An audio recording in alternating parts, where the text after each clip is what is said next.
few words.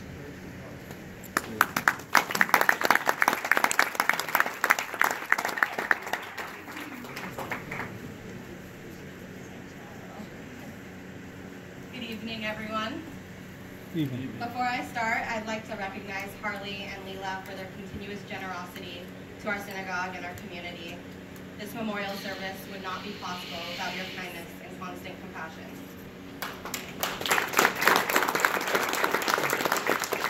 I would also like to thank David Bihar and Leela for asking me to share a few words tonight and for putting in so much work to make sure this event was perfect. Yesterday, we observed Tisha B'Av, the 9th of Av, the saddest day in the Jewish calendar, which commemorates the loss of the first and second temple of the Jewish people. As I was reading through Eicha, the Book of Lamentations, which is customary to read on Tisha B'Av, I stumbled on a few pesukim in Perek Hey, chapter 5, that struck me. Zechor Hashem ma haya lanu habita, or et cherpatenu. Nachlatenu nehefecha lezarim, batenu lenachrim. Yatomim hayinu, ve'en av imotenu ka'almano. Recall, O Lord, what has befallen us. Behold and see our disgrace.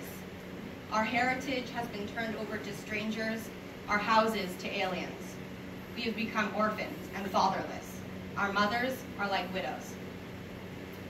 These pesukim sound similar to the same painful testimonies and stories that were given about the Holocaust, which made me question, what is it about the Jewish nation that we have been through persecution and destruction and yet have managed to survive the oppression from thousands of years ago, as well as one less than a century ago?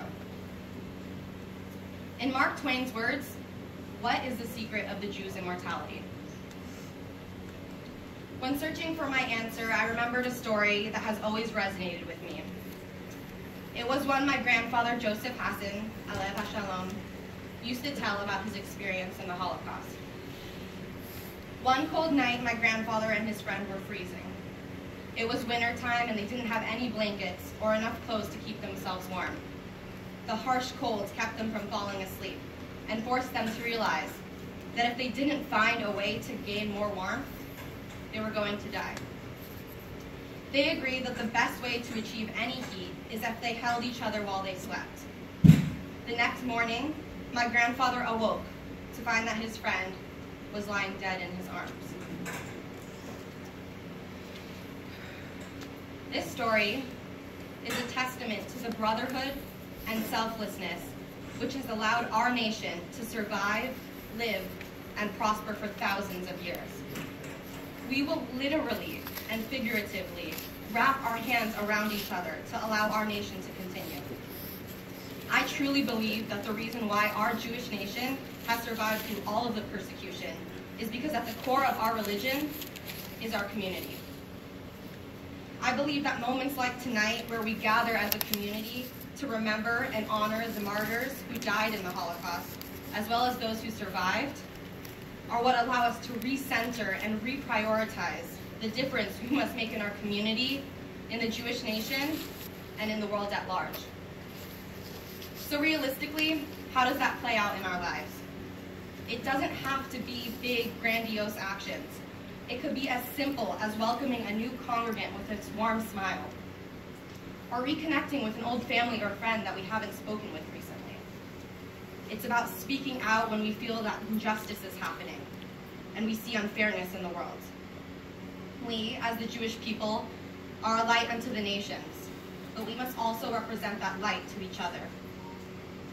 It's about going the extra mile to show those in our community that we love and appreciate them.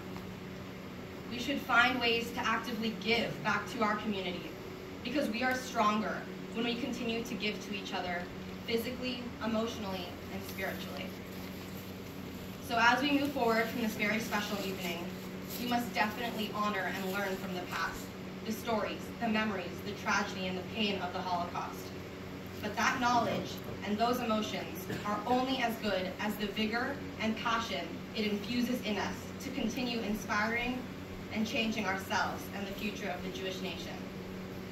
to ensure that a tragedy like the Holocaust never occurs again. Thank you.